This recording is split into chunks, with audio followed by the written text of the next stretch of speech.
여러분 사실 제가 푸른나무 교회 온 게 2006년 2월이에요. 교회가 시작된 건 2006년 1월이고요. 제가 1월 달에 원래 오기로 했었는데 1월에 개인적인 스케줄이 있어가지고 담임 목사님께 그럼 제가 다음에 오겠습니다 라고 말씀해서 제가 2월 달에 왔거든요. 그때 왔을 때 시작했던 공간이 이 공간이고, 그리고 제가 제 기억이 맞다면 아마 여기 한 4-5줄 요만큼 앉아 있었어요. 요만큼 앉아 있어가지고 같이 예배를 드렸어요. 그리고 그 당시에는 이 의자가 없었어요. 여러분 옆에 보시면 이렇게 그냥 계단처럼 돼 있잖아요. 그 계단에 앉아서 예배를 드렸어요. 그러니까 마치 여기가 어린이 전용 극장이었는데 이 극장에서 정말 극을 보는 듯한 좀 그런 사람들이 또 이렇게 지금 이렇게 딱딱딱딱 구분되어 있지만 이렇게 옹기종기 앉아가지고 예배를 드릴 수 있는 되게 따뜻한 곳이었거든요. 그래서 제가 31일 날 송구영신 예배를 여기서 드리고, 그 다음에 제가 사역하는 것 때문에 사역하고 2월에 와서 보니까 사람들이 되게 옹기종기 앉아가지고 예배를 드리고 있는 거예요. 그래서 참 너무 신기하다라는 좀 그런 생각이 있었고, 그 다음에 이제 제가 사실 기억이 그렇게 좋지는 못합니다. 저한테 무슨 말을 하면 그때 감동을 정말 진하게 받는데 그 감동만 남아요. 그 팩트는 잘 남지가 않아요. 그러니까 저한테 뭔가 사랑의 고백을 하시려면 텍스트 보내시는 게 제일 좋고요. 그리고 나서 여기서 뭐 여러 가지가 있었어요. 근데 제가 그때 기억하는 거는 그때 푸른나무 교회가 제일 처음 시작할 때 담임 목사님께서 사도행전으로 시작하셨어요. 그러니까 당연히 저는 이제 사도행전 1장 이야기는 못 들었죠. 못 듣고 사도행전에서 쭉 가고 있는데 뭐 2장, 3장 이렇게 다 기억은 나지 않아요. 그런데 사도행전을 강의하시면서 그때 뭐 이런 이야기를 이렇게 딱 지나가시면서 이야기하셨는데, 왜 사도행전 가운데 갑자기 이 교회 이야기를 하시면서 어떤 부분은 자기가 헌금을 드리겠다고 했는데 그 헌금을 다 드리지 않았다고 하나님한테 그렇게 벌받고 죽기까지 할 그런 잘못이냐, 뭐 이런 얘기를 하셨거든요. 그러면서 그때 하셨던 얘기가 교회가 가장 제일 처음 생겼기 때문에, 샘플이기 때문에 이 무게감, 이 거룩함에 대한 이야기를 살짝 하고 지나가셨어요. 근데 어저께 점심에 뭐 먹었는지도 잘 기억하지 못하는 제가 2006년에 있었던 이야기가 되게 오랫동안 남는 걸 보면 그 이야기가 저한테 상당히 부담감이 됐고, 또 올해 들어오면서 담임 목사님께서 이제 우리 교회가 아까 오전에도 말씀하셨지만 다른 2000여 교회와 함께 연합하여서 올해 1년 동안 사도행전을 함께 나누겠다라고 말씀을 선포하실 때 저는 이게 그동안 하나님께서 우리에게 3.0이라는 그러니까 새로운 시즌과 새로운 도전을 하고 싶다라는 우리의 꿈을 하나님께서 이렇게 모자이크 하셨구나라는 생각이 좀 들더라고요. 그래서 제가 그때 푸른나무 교회 온 것도 되게 개인적인 어떤 스토리가 좀 있지만 뭐 그런 이야기는 여기서 하려고 그러면 뭐 너무 오래 걸릴 것 같고, 여튼 저한테 드라마틱하게 이 교회를 보내셨고 이 교회에서 많은 것을 배우고 계셨지만 저는 특별히 교회가 뭔지에 대해서 가르쳐 주셨거든요. 제가 푸른나무교회에서 그러고 나서 1년 2개월 있었습니다. 신대원 3학년 졸업하고 그 다음에 비자 문제 때문에 다시 멕시코로 떠났어요. 그래서 저는 그때 이제 여기서 인사할 때 막 울면서 얘기했어요. 그때도 푸른나무 이야기 했거든요. 다시는 못 보는. 그러나서 1년 후인가 다시 푸른나무에 왔다가 한 6개월 있다가 이제 그러고 나서 제가 건 10년 만에 다시 돌아온 거예요. 그때 푸른나무 교회에서 배웠던 건 뭐냐면, 제가 몇몇 분들에게는 제 간증처럼 이야기하는데, 저는 그동안 교회에서 신앙생활을 하면 주일날 청년 때부터, 어릴 때는 더 기억이 안 나고 청년 때부터 교회 와서 성가대 연습하고 그 다음에 성가대 찬양하고 성가대하고 좀 컨디션 좋은 날은 목사님 설교 다 듣다가 어떤 날은 졸다가 성가대 연습 끝나고 나면 뭐 이렇게 하고 연습 끝나고 교회 가서 밥 먹고 그다음 돌아가는 게 저희 교회 생활이었어요. 교회란 저에게 그런 곳이었어요. 그래서 은혜 받고 싶으면 여름 수련회든지 아니면 겨울 수련회든지 이런 특별한 시즌에만 제가 은혜를 받는다고 저는 생각하고 그렇게 살아왔어요. 근데 그때 푸른나무 교회 와가지고 보니까 이것도 정확하지 않습니다. 여러분들 정확하지 않지만 그냥 감정이 그렇다는 거예요. 제 기억이 맞다면 그때 어떤 불교 CF 감독님께서 이 교회 예배에 들어오셔서 무슨 일 때문에 오셨는데 그날 예배 드리고 나서 예수를 영접한 거예요. 저한테는 되게 놀라운 일이에요. 왜냐하면 예수를 믿는다는 건 수련회를 가야 아니면 뭐 단기 선교를 가야 뭐 그런 일이 일어나지 주일날에 그런 일이 일어나는 게 아니거든요. 맛있는 밥 먹고 친구하고 놀다가 돌아가면 저한테는 교회 생활이 다였는데 그렇지 않다는 거예요. 그리고 나서 이제 그 1년 2개월 후에 멕시코를 갔고 그다음에 브라질에서 사역을 했는데 어떤 일을 했겠어요? 제가 뭐 말을 잘하는 사람도 아니고 제가 뭐 뭔가 능력이 있는 사람도 아니지만 제가 그래도 강조하고 계속 나눌 수 있을 때마다 나눴던 이야기는 이 이야기예요. 그래서 푸른나무 교회라는 데에서 난 이런 걸 배웠다. 그리고 주일 예배 한 번만 잘 드려도 인생이 바뀔 수 있다더라 라는 이야기를 했어요. 그리고 그거는 지금도 변함이 없어요. 브라질에 가서 이 이야기를 했고 그래서 작년에 보면 이제 연말쯤 되면 이제 브라질에서 누구도 왔다 그러잖아요. 그 사람들이 다 저의 말에 현혹되어서 와가지고 보고 가는 거예요. 그러니까 저는 제 마음 가운데 한 구석에는 푸른나무의 목회자이기도 하지만 그러나 그냥 뭐 푸른나무 교회에 빚진 그런 사람이에요. 그래서 교회에서 뭔가 있으면 그래도 뭔가 최선을 다하려고 노력을 하고 하는 이유가 그런 마음 때문에 그래요. 제 인생을 좀 바꿨기 때문에. 그러니까 교회라는 곳이 저에게는 되게 특별해진 곳이죠. 이민 가서 말하지 못할 때 교회 가서 그냥 아무 이유 없이 받아줌을 경험한 것이 교회였다면 한국에 와서는 이게 진짜 교회에서 주일 예배만 잘 드려도 사람이 변할 수 있구나라는 그런 부분인 거예요. 그러니까 사람이 변하니까 자기의 은사대로 활동할 수 있고 움직일 수 있게 되잖아요. 저는 이 면이 교회의 엄청난 힘이라고 생각을 해요. 오늘 설교의 제목은 사도행전적 교회를 꿈꾸다예요. 이건 사실 제 이야기가 아니고 이 프레이즈는 오늘도 광 목사님 말씀하셨지만 하영조 목사님이 쓰셨던 오늘의 교회에 대한 매뉴얼과 같은 그 책의 제목이에요. 근데 저는 이 제목이 참 좋아요. 사도행전적 교회를 꿈꾸다. 근데 이 꿈이라는 단어는 사실 이 꿈에 대해서 여러 가지 뭐 사전적인 해석이 있을 수 있겠지만 제가 말씀드리고 싶은 이 단어의 꿈이라는 그 단어의 의미는 하나님께서 요셉에게 주셨던 단어예요. 현재의 일은 아니지만 이루어질 일. 그러니까 이 단어는 어떻게 된 거냐면 현재도 그러나 현재에 일어나지 않느냐. 분명 현재에서도 일어나고 있는 일이에요. 현재와 미래를 이어주고 있고 동시에 같이 연결되어 있는 그러니까 이미와 곧이라는 의미가 담겨 있는 단어가 전 꿈이라고 생각해요. 근데 이 이미와 곧이라는 단어는 성경에 너무나도 중요한 단어이죠. 요셉의 꿈이 이루어지는 날 일어난 사건은 하나님께서 하나님 되심이 드러난 사건이라고 저는 결말을 지어요. 요셉이 총리가 되었다, 뭐가 되었다, 이 여러 가지 이야기가 있지만 그 결론의 끝은 하나님이 하나님 하셨구나라는 생각이 들어요. 그렇다면 사도행전적 교회를 꿈꾸는 교회의 머리 대신 예수님께서 이 교회라는 꿈을 저에게 주셨을 때 그리고 이 꿈이 우리 모두가 갖고 있을 때 이루어질 일은 무엇이냐? 예수님께서 다시 오는 날 이 꿈은 사도행전적 교회는 이루어질 거예요.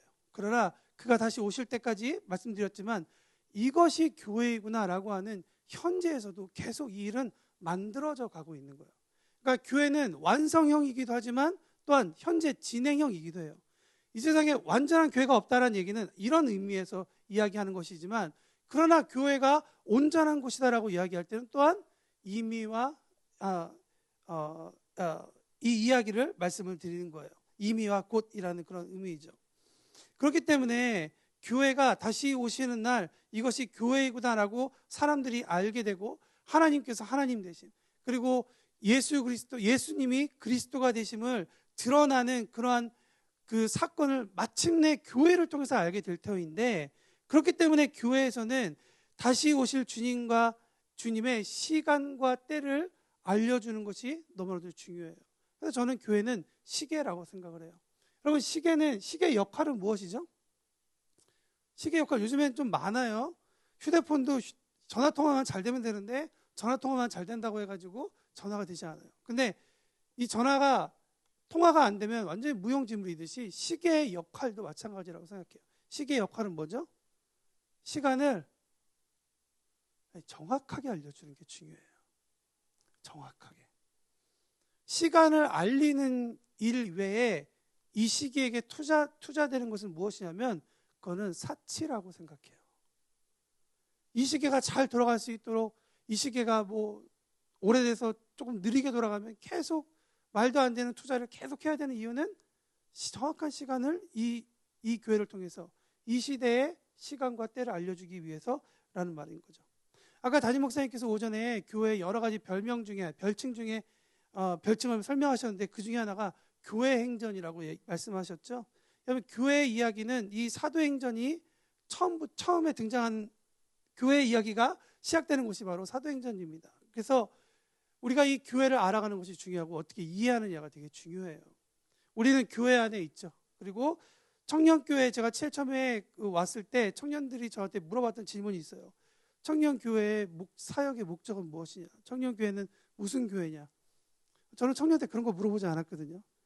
언제 끝나고 축구하러 가고 고기 먹으러 가요? 뭐 이런 거나 물어봤지 너무 거룩한 질문들을 몇 년간을 하는 거예요. 근데 저는 제일 처음에는 그게 왜 이런 질문을 할까? 나하고 다를까를 생각했는데 그의 똑같은 얘기를 한 5년, 6년을 딱 듣고 나면 그게 청년들의 질문이 아니라 하나님의 질문으로 받아들이게 되더라고요. 너는 네가 생각하는 교회란 무엇이니? 그럼 교회는 어떻게 가야 되니? 너는 교회에서 일하는 사람으로서 어떤 자세로 가야 되니? 라고 이야기하는 것이죠.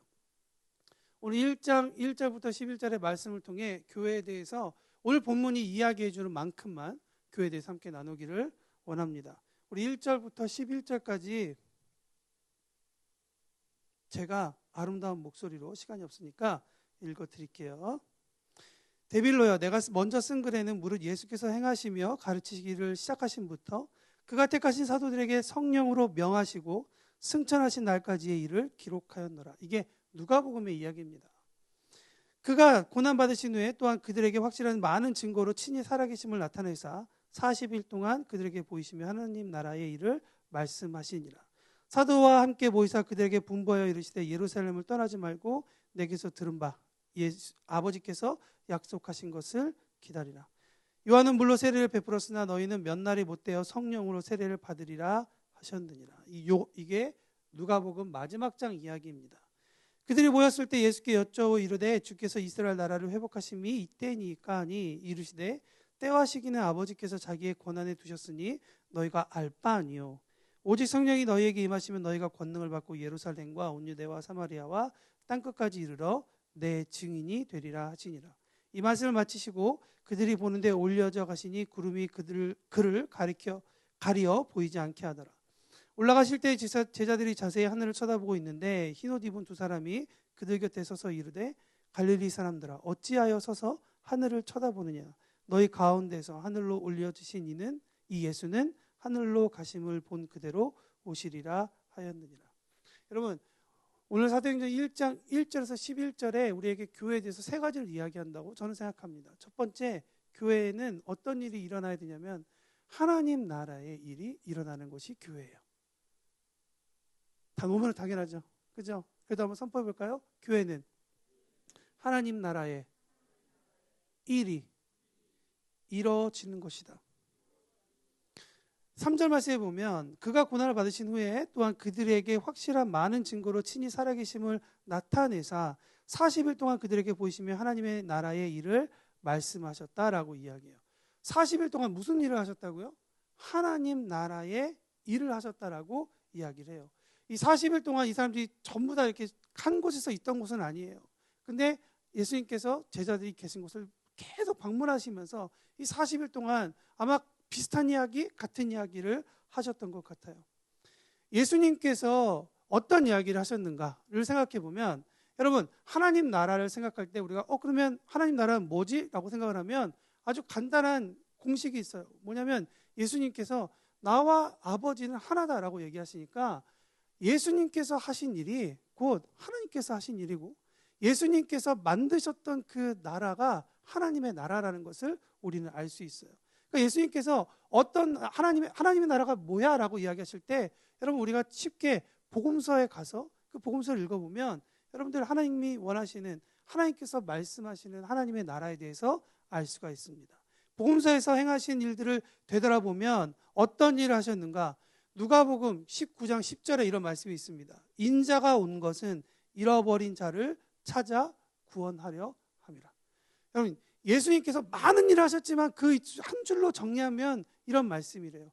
잃어버린 자를 찾아 구원하려 하셨다. 이것이 교회가 해야 할 일이라는 거예요. 사람들은 여러 가지 형태의 구원을 받았어요. 어떤 사람은 치유라는 형태의 구원을 받았죠. 어떤 사람은 자유라는 형태의 구원을 받습니다. 어떤 사람은 회복이라는 형태의 구원을 받아요. 이렇듯 구원이라는 것은 여러 가지 형태로 나타날 수 있어요. 그러나 이 구원을 정리해 보면 어떻게 되느냐? 그 사람이 본질적으로 바뀌었다는 것을 이야기해요. 예수님을 만난 사람은, 그래서 예수님을 만난 사람들은 무엇을 말하고 다녔죠? 여러분 잘 생각해 보시면 복음서에 등장하는 여러 가지 사건들이 있습니다. 비유로 말씀하신 것도 있고 뭐 가르치신 것도 있지만 그런 것들 다 걷어내고 예수님께서 직접 사람들을 만나셔서 예수님의 구원을 베푸신 사건을 보면 많은 일들을 하셨어요. 근데 그 다음에 어떤 일들이 있었죠? 그 다음에 그 고침을 받은 사람들, 회복된 사람들, 자유케 된 사람들이 무슨 일을 했죠? 사실은 그렇게 많이 등장하지는 않아요. 그냥 되었더라, 어떻게 되었더라라고 끝나요. 근데 그 사람들이 어떤 일을 하고 있는지 우리가 대충 생각하고 상상해 볼 수 있는 건 있어요. 왜냐하면 예수님이 다니시는 곳에 허다한 무리가 모였다고 얘기해요. 이해가 되세요? 사건 이후에 그 사람들이 무슨 말을 하고 다녔는지는 잘 모르겠지만 그러나 성경이 이야기하는 것은 그 사람들이 허다한 무리가 모일 정도로 모였다라는 것이 성경의 기록이에요. 근데 그 허다한 무리가 무엇을 바라냐면 그 사람의 신앙이 높고 낮고 뭐 깊고 넓고를 떠나서 예수를 만나면 자기가 구원받을 거라는 그러한 기대와 믿음을 가지고 만났다는 거예요.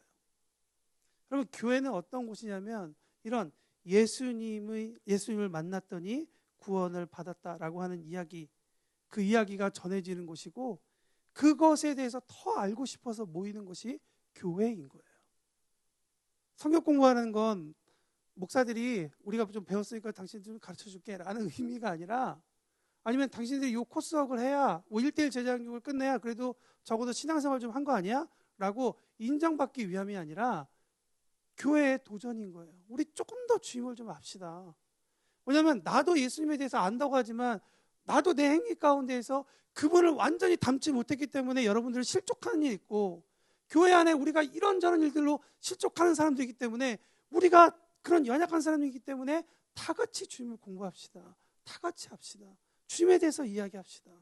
주님이 사랑이라고 얘기하면 사랑에 대해서 한번 적용해 봅시다. 주님이 용납하셨다면 한번 우리 끝까지 한번 용납해 봅시다. 물론 우리의 끝은 다 달라요. 어떤 사람은 한두 번일 수도 있지만 어떤 사람은 7번씩 7번일 수도 있어요. 어떤 사람은 자기가 죽기까지 용납하는 사람도 있어요. 여튼 교회는 그런 곳이에요.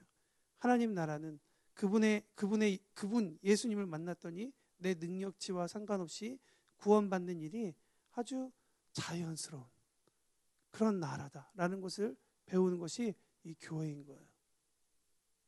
그러니 하나님께서 푸른 나무 교회라는 이 교회 가운데, 참 유연한 교회 가운데 여러분들을 부르셨고, 여러분들 가운데 이렇게 오늘도 초청해서 예배를 드리고 있으니 그 하나님을 알고 배우는 일이 너무나도 중요해요. 두 번째, 그러나 교회는 어떤 곳이냐면 성령님이 아니면 좀처럼 이해가 되지 않는 나라, 이해가 되지 않는 공동체가 바로 교회라는 거예요. 다시 사도행전 1장 3절에 보니까 예수님이 부활하신 후에 40일 동안 제자들을 찾아다니며 만나셨어요. 왕이에요. 예수님은 그 창조주예요. 능력이 없어가지고 그들을 찾아갔을까요? 그냥 어르신들 계셔서 좀 죄송한데, 옛날 만화책에 이렇게 드래곤볼이라는 만화책 같은 거 보면, 물론 만화입니다만 이렇게 탁 능력 하나만 하면 앞에 탁 모이게 하고 한 번에 탁 보여주고, 기적적으로 봤지? 너네 지금 몇 킬로 달려왔는지 알지? 몇 시간 거리에 있는 거 알지? 왔어. 내가 어떤 사람인지 알지? 오케이, 니네 다시 가. 삥 해가지고 딱 흩어지게 하면, 야, 주님 정말 너무 놀랍다라고 이렇게 할 수 있는데, 주님 보면 참 아날로그틱하세요. 찾아가셔서 그들을 만나주세요. 예수님은 근데 그 찾아가시면서 어떠한 일을 우리에게 보이시냐면 그 약속을 이루신 나는 너희들을 위해서 십자가를 지었어 하고 구원에 대한 메시지를 주실 뿐만 아니라 그분은 찾아가서 보여줌으로 인해서 자기가 부활이라는 걸 메시지를 보여주세요. 여러분 기독교에서 정말 중요한 두 가지 사건이 있습니다. 하나는 뭐냐면 우리가 십자가에 대한 찬양을 정말 많이 하잖아요. 근데 십자가 찬양만큼이나 중요한 것은 뭐냐면 부활이라는 주제예요. 십자가는 있는데 부활이 없으면 기독교는 소망이 없는 종교예요. 우리에게 소망이 그나마 있는 건 뭐냐면 부활 때문에 그런 거예요. 우리가 아무런 조건 없이 그분께서 우리를 구원하시고 우리를 다시 살릴 수 있다는 그 메시지 때문에 그렇다는 거예요. 그러니까 언제나 교회에는 구원과 부활이란 이 콤보가 중요해요. 같이 죽으면 같이 살아야 돼요. 아시겠어요? 같이 죽고 같이 사는 거예요. 근데 제자들이 모였을 때 예수님께 물어보죠. 6절에 벌써 혹시 보실 수 있어요? 6절 한번 다 같이 한번 읽어보겠습니다. 시작. 그들이 모였을 때 예수께 여쭈어 이르되 주께서 이스라엘 나라를 회복하심이 이때니까. 그러면 이게 이 말씀을 보면서 제가 역시 설교를 준비를 해야 좀 이런 것들이 보이는구나라는 생각이 들어요. 당연히 제자들은 예수님께 물어보죠. 언제 이스라엘을 회복시켜 주세요, 주님? 이라고 얘기하는데요. 여러분 그 위에 보시면 3절 말씀에 보면 그가 고난을 받은 후에 또한 그들에게 확실한 많은 증거로 친히 살아계심을 나타내사 40일 동안 그들에게 보이시며 뭐에 대해서 얘기하셨대요? 예수님이 제 성격이면 답답하네 이것들 진짜.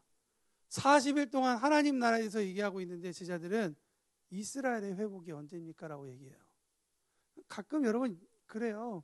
교회 왔는데 핀트가 조금 벗어날 수도 있어요. 근데 여러분 우리가 소망이 되고 우리에게 희망이 있는 건 뭐냐면 예수님은 그런 제자들에 대해서 저처럼 그렇게 얘기하지 않았다는 거예요. 사도행전 1장 7절 예수께서 말씀하셨다. 답답하다 이것들아. 이렇게 하지 않으셨다는 거예요. 고마워요. 네. 구약의 메시아의 오심은 이스라엘 회복과 관련되어서 이해가 돼요. 이게 에스겔서 36장에 나오는 말씀이죠. 그래서 이스라엘 사람들은 간절하게 나라의 회복을 기다렸어요. 당연하죠. 로마에게 나라를 뺏겼죠. 나라를 빼앗긴 민족에게 나라를 회복시키는 문제가 얼마나 중요하겠어요. 그냥 단순히 이게 그냥 입술의 고백이 아니라 그들에게 너무나도 중요한 문제였어요. 그런데 이스라엘의 회복은 무엇을 얘기하냐면 단순히 이스라엘 나라 하나만 회복을 하기 위한 것이 아니에요.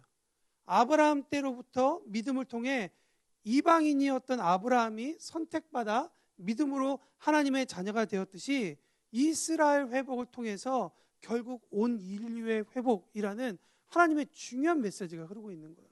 근데 당연히 제자들은 그것을 아직 모르죠. 제자들이 이런 그림을 보지 못한 이유가 무엇이냐? 그것은 그들에게 하나님의 시선이 없었기 때문이에요. 그들의 마음 가운데 하나님의 시선이 담겨 있지 않기 때문이에요. 그들은 금그릇이었을 수도 있고 은그릇이었을 수도 있어요. 근데 금그릇이냐 은그릇이냐 중요한 게 아니라 그들의 마음 가운데 하나님의 시선이 담겨 있느냐가 중요한 부분이에요. 그런데 제자들이 언제 그 그림을 본다고 이야기하죠? 8절에 보니까 오직 성령이 너희에게 임하시면. 성령이 임하는 건 그래서 중요한 거예요. 물론 방언도 해야 되고 예언도 해야 되고 우리가 고린도전서 12장, 13장, 14장에 나타나는 그런 성령의 일하심에 대해서도 배워야 되지만 가장 근본적인 이유는 여기로부터 출발하는 거예요. 성령이 너희에게 임하시면 너희가 권능을 받고 예루살렘과 온 유대와 사마리아와 땅끝까지 이르러 뭐 한다고요? 이 증인이라는 단어와 예수님과 함께 다녔던 그 무리들이 무슨 말을 하고 있었는지를 이제 이해가 되시겠죠. 교회 가운데 이 예배 가운데 주님을 만난 사람들은 그 주님을 만나는 이야기를 하게 되는 거예요. 주식 좋아하시는 분들은 제가 주식에 대해서 몰라서 죄송합니다. 근데 요즘 이런 생각이 들어요. 성령께서 임하시면이라는 임하시다라는 이 단어를 조금 더 공부해 봤어요. 근데 임하시면이라는 단어가 에페코마이라는 그런 그 헬라어 그리스어예요.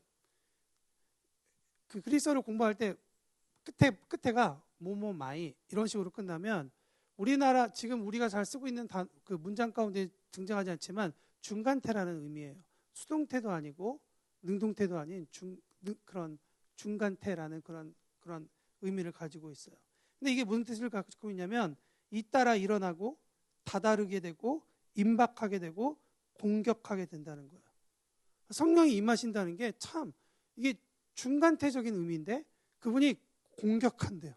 임한대요. 이건 뭘 얘기하고 있을까요? 그러니까 되게 부드럽게도 임하시기도 하는 것 같지만 아주 강력하게도 임하시는 것 같아요. 전쟁에서 성을 빼앗는 방법 아세요? 잘 못하시는 분들은 요즘에 제가 드라마를 잘 안 보는데 요즘 하나 보는 거 있습니다. 고려 다 아시네요. 그거 보시면 성을 어떻게 뺐는지에 대해서 잘 설명하고 있어요. 성은 어마무시한 그런 힘으로 공성전을 펼치던가 아니면 누군가 문을 열어주던가. 여러분 교회에서 예수 믿는데 예수 영접하는 방법들이 다 다르죠. 왜 그런지 아세요? 그 차이가 있는 거예요. 근데 중요한 건 이거예요. 성을 뺏고 나면 그 다음에 그 성을 뺏은 사람들이 이 성을 어떻게 처리할까를 고민해요. 이 성에 가치가 있으면 그냥 그 성을 고쳐서 써요. 근데 이 성에 가치가 없다고 얘기하면 부서뜨려요. 왜냐?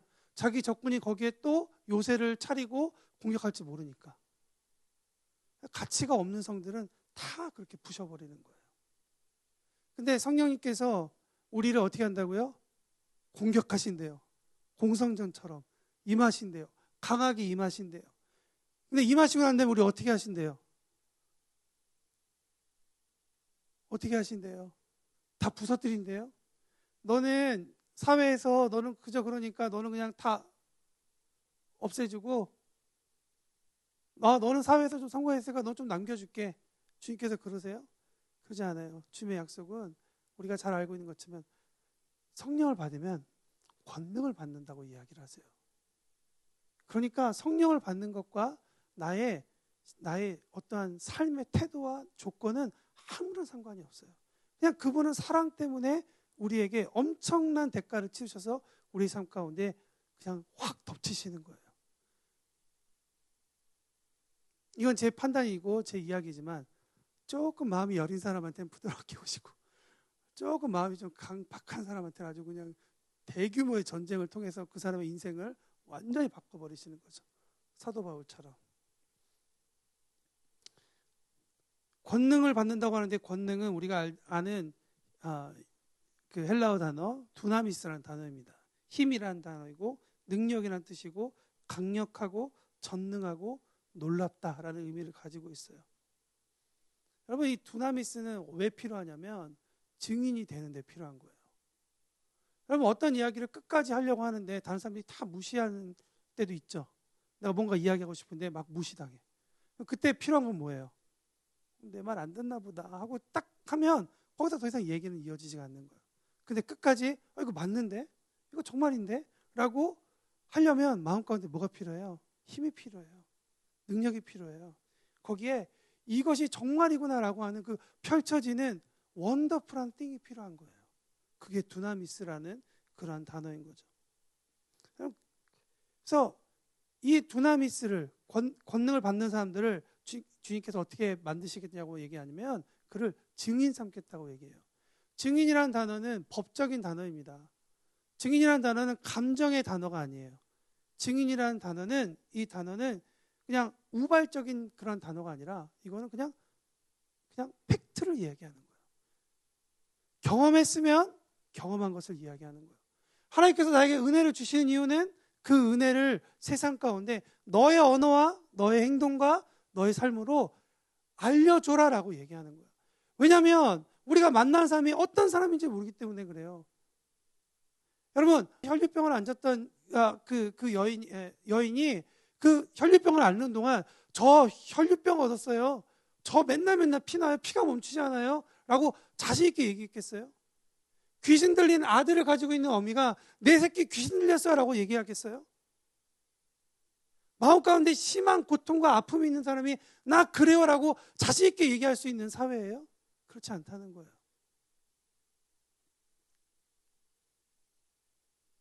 그런 사람들에게 자유를 선포하고 회복을 선포할 수 있는 힘은 성령이 임하셔서 그가 주시는 권능으로 붙잡힐 때 이 모든 것이 가능하다는 거예요. 그런데 교회는 참으로 재미있는 곳인데 사업장과는 좀 달라요. 조그만 투자로 많은 것을 버는 것을 참 잘했다라고 얘기하는 것이 사업이라면, 교회는 작은 한 사람을 얻기 위해 많은 것을 투자하는 것이 교회인 거예요.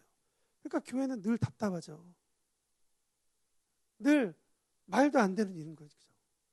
한 사람을 위해서 이렇게 한다고? 이게 웬 낭비야? 이게 웬 손해야? 교회는 그런 곳이에요. 창조주가 멀쩡하지 않은 창조물을 위해서 자기의 정체성을 다 내려놓고 이 땅 가운데 온 것이 하나님께서 말하는 투자예요. 하나님께서 말씀하시는 그런 모델이에요. 마지막 세 번째, 교회는 어떤 곳이냐? 누구를 바라봐야 되는 것이죠? 교회는 10절 말씀 한번 읽어보겠습니다. 시작. 올라가실 때에 제자들이 자세히 하늘을 쳐다보고 있는데 흰옷 입은 두 사람이 그들 곁에 서서. 여러분, 그냥 상상해 보세요. 제자들이 뭐 하고 있었어요? 갑자기 예수님이 나타나더니 막 얘기해요. 하나님 나라 어쩌고저쩌고 막 얘기하더니 나 갔다 올게. 그리고 훅 올라가서 사라지셨어요. 다시 말씀드리지만 제자들은 우리하고 조금 달라요. 우린 이 내용들이 다 공부하고 습득했기 때문에 이런 일이지라고 이해했지만, 제자들은 아직 성령을 받지 않았기 때문에 이스라엘 회복이 언제예요? 라고 그 관점을 가졌던 사람에게 야, 그건 니네가 알 바 아니고 하나님께서 결정하실 거야 라고 얘기하시는 그런 수준의 이야기들이 나눠지고 있는 거예요. 성도들이 얼마나 당황스러웠을까요? 이스라엘의 회복이 언제냐고 물어보는데 때와 시기는 우리가 알 바 아니라고 하면서 성령의 충만한 상태가 뭔지도 모르고 경험해보지도 못했는데 기다리라고 하고 하늘로 그냥 쑥 하고 사라지셨어요. 여러분, MBTI라는 아주 좋은 데이터 통계가 있습니다. 제가 청년들한테 MBTI를 좀 물어봤어요. 보니까 뭐가 맞는 것 같아요? 저희 교회 청년들 J가 80%, 85%던데요. 저는 P입니다. 저는 극 P에 가까워요. 90 정도 돼요. 답답하게 너무 힘들겠다. 청년들이 저를 바라보면 뭔가 결정 하나 해도 답답하겠다라는 생각이 드는 거예요. 그러니까 저 같은 P 같은 사람들은 주님께 무슨 뜻이 있겠지, 사정이 있겠지 하고 기다려요. 근데 J형의 사람들은 계획적으로 주님 언제 오신다는 거야? 왜 말씀도 안 하셨어? 왜 갑자기 가시는 거야? 왜 그러시는 거야? 왜 우리를 이렇게 카오스로 만들어 놓고 가는 거야? 라고 이야기하고 있죠. 그래서 그들이 계속 보는 곳이 어디예요? 가신 주님의 꽁무니만 바라보고 있는 거예요. 여러분, 여기서 교회의 시선을 어디에 둬야 될지 주님께서 우리에게 말씀하고 있어요. 우리가 바라봐야 될 것은 무엇이냐면 주님의 약속을 바라봐야 되는 거예요. 교회가 주의 약속을 바라봐야 돼요. 흰옷 입은 두 사람이 그들에게 서서 말했습니다. 12절 보니까 어찌하여 서서 하늘을 쳐다보냐? 너희 가운데서 하늘로 올려진 예수는 하늘로 가심 그대로 오신다. 뭐라는 거예요? 그분의 모든 약속이 이루어졌지? 또 이루어질 거야 라고 말씀하고 있는 거예요. 제자들이 해야 할 일은 뭐냐면 약속에 대해서 듣고 약속대로 그대로 하는 거예요. 교회는 성령 충만해야 하는 곳이기도 하지만 선포된 말씀에 대해서 기다리는 곳이에요. 오해하지 마세요. 기다린다는 게 중요한 게 아니에요. 기다리라고 하셨으니 기다리는 것에 대해서 순종하는 거예요. 말씀에 순종하는 거예요. 그래서 하나님께서 각자에게 약속을 주셨다면 그 약속을 기다리는 것이, 이루어질 때까지 그것을 바라보고 기다리는 것이 하나님에 대한 온전한 순종의 모습인 거예요. 교회는 어떤 곳이냐? 그렇게 말씀에 대해서, 언약에 대해서 배우고 그것에 대해서 실천하는, 또 서로에게 격려하는 그런 곳이 바로 교회다라고 저는 생각합니다. 교회가 이런 곳이 된다 그러면 얼마나 예쁘겠어요. 내가 만난 예수님도 그 사람이 만나서 회복되고, 내가 만난 주님 때문에 없었던 꿈도 생기고, 내가 만난 예수님 때문에 나만 변화되는 것이 아니라 내가 만나고 있는 사람들이 다 그렇게 변화된다면 얼마나 좋겠어요. 저는 우리 푸른나무 교회뿐만 아니라 이 마음을 가지고 함께 나누고 있는 2000여 교회에게도 그런 하나님의 역사가 일어나기를 그런 기대한 마음으로 오늘 이 말씀을 준비해 보았습니다. 이제 함께 잠깐 기도했으면 좋겠습니다. 기도하실 때 주님, 정말 우리가 교회로서 이 교회 가운데 그런 하나님의 일들이 일어날 수 있도록 주님 도와주십시오. 교회에서 하나님의 일들이 일어나게 하여 주십시오. 주님께서 말씀하신 이 복음서에 나와 있는 모든 내용이 진짜라면 하나님, 그 내용들이 우리 교회 가운데 일어날 수 있도록 도와주십시오. 당신을 만났더니, 당신을 찾았더니 당신께서 먼 곳에 계신 것이 아니라 찾아오셔서 우리를 만져주시는 것처럼 주님께서 그렇게 일하심을 경험하게 하여 주십시오. 성령이 충만한 곳이 되게 하십시오. 그래서 이 성령으로 인해서 우리가 보지 못하는 그 하나님의 시선을 가지고 이 세상을 해석하고 이 세상을 더 하나님의 나라로 만들어갈 수 있도록 우리에게 능력을 주십시오. 그리고 성령님만 바라보고 나아가는 교회가 되게 하여 주옵소서. 그런 마음으로 이 시간 다 같이 기도 한번 나가겠습니다.